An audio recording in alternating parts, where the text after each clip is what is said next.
అందరికీ నమస్కారం. యూట్యూబర్ రావణపై ఉపా చట్టం పెట్టడం జరిగింది.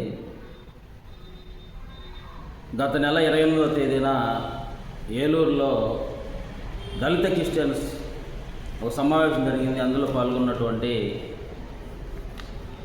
ప్రశ్న రావణ్ డిప్యూటీ సీఎం పైన కొన్ని వ్యాఖ్యలు చేయటం వల్ల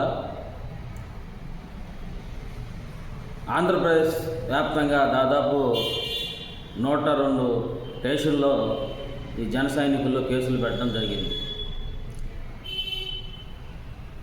అయితే సోషల్ మీడియాలో మామూలుగా ప్రభుత్వాల్ని విమర్శిస్తున్నటువంటి యూట్యూబర్ల మీద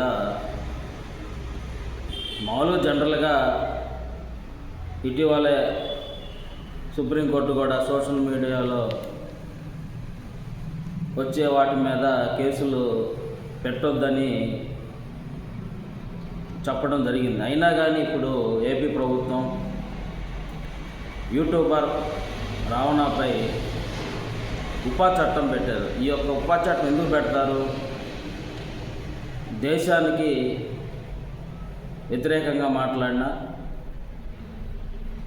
లేదా దేశంలో అల్లర్లు సృష్టించాలన్నా, మతాల మధ్య గొడవలు పెట్టినా ఇటువంటి విషయాలలో ఉపా చట్టం అనేది ఉపయోగిస్తారు. కానీ రావణ అటువంటి ఏం చేయలే. కాకపోతే తన యూట్యూబ్ ఛానల్లో ఒక సందర్భంలో మాట్లాడుతూ నేను దేశభక్తుని కాదు, నేను దేశాన్ని ప్రేమిస్తాను, ఈ మట్టిని ప్రేమిస్తాను, దేశం కోసం ఏదైనా చేస్తానన్న ఒక సందర్భాన్ని వాళ్ళు దాన్ని కట్ చేసి నేను ఈ దేశ భక్తుని కాదు అన్న విషయాన్ని ఒకటి ట్రోల్ చేస్తూ అతనిపై ఈ యొక్క ఉపా చట్టాన్ని ఉపయోగించడం జరిగింది. ఇది మూటికి ముమ్మాటికి చాలా రాంగ్ స్టెప్పు. అదేవిధంగా ప్రజా సంఘాల నాయకులు, వామపక్ష నాయకులు ఈ ఉపా చట్టాన్ని ప్రయోగించడాన్ని తీవ్రంగా ఖండిస్తున్నారు. ఇప్పటికైనా ప్రభుత్వం ఈ యొక్క ఉపా చట్టాన్ని వెనక్కి తీసుకోవాలని అనేక మంది సామాజిక స్పృహ కలిగిన వ్యక్తులు ప్రభుత్వాన్ని కోరుతున్నారు. అయితే రావణ చేసినటువంటి తప్పేమీ లేదు. గతంలో అనేకసార్లు పవన్ కళ్యాణ్ గారు తన మీటింగ్లో మాట్లాడిన విషయాలే అతను మరలా ఈ ఏదైతే ఏలూరులో జరిగిన దళిత క్రిస్టియన్ సభలో ప్రస్తావించడం, దాన్ని ఆసరా చేసుకొని జన సైనికులు ఏపీ మొత్తం కేసులు పెట్టడం, అతను ఒక కోర్టులో బెయిల్ రాగానే ఇంకో స్టేషన్ పోలీసులు అరెస్ట్ చేయటం, ఇలా 5 కోర్టుల నుంచి బెయిల్ వచ్చిన అతన్ని మళ్ళీ ఉపా చట్టం పెట్టి ఇప్పుడు 14 రోజులు రిమాండ్ విధించడం జరిగింది. కాబట్టి ప్రభుత్వం ఈ యొక్క ఉపా చట్టాన్ని రద్దు చేయాలని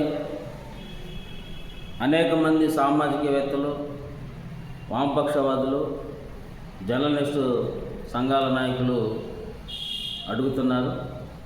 కాబట్టి ప్రభుత్వం దీన్ని వెనక్కి తీసుకోవాలని వామపక్షవాదులు కోరుకుంటున్నారు. అయితే సిపిఐ రాష్ట్ర కార్యదర్శి ఈశ్వరయ్య కూడా స్పందిస్తూ యూట్యూబర్ ప్రశ్న రావణపై నిరంకుశ ఉపా చట్టం కింద కేసు పెట్టడం అప్రజాస్వామికమని, కూటమి ప్రభుత్వం కష్ట సాధింపు నాకు నిదర్శనమని సిపిఐ రాష్ట్ర కార్యదర్శి గుజ్జుల ఈశ్వరయ్య విమర్శించారు. ఈ కేసు తక్షణమే ఉపసంహరించుకోవాలని డిమాండ్ చేశారు. కాబట్టి ఇలా చాలామంది చాలా విధాలుగా ప్రశ్నారావుపై పడినటువంటి ఉపా చట్టాన్ని రద్దు చేయాలని చాలామంది ప్రజా సంఘాల నాయకులు, సామాజిక స్పృహ కలిగిన నాయకులు కోరుతున్నారు. కాబట్టి కూటమి ప్రభుత్వం వెంటనే ప్రశ్నారావుపై పడ్డటువంటి ఉపా చట్టాన్ని రద్దు చేసి సామాజిక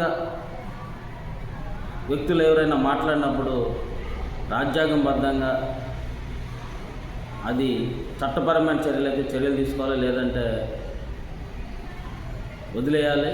కానీ మనసులో ఏదో పెట్టుకొని ఇలాంటి చట్టాలు చేసి ఇలాంటి కేసులు పెట్టి మాట్లాడే వ్యక్తుల్ని అనసడం మంచి పద్ధతి కాదని వారు కోరుకుంటున్నారు.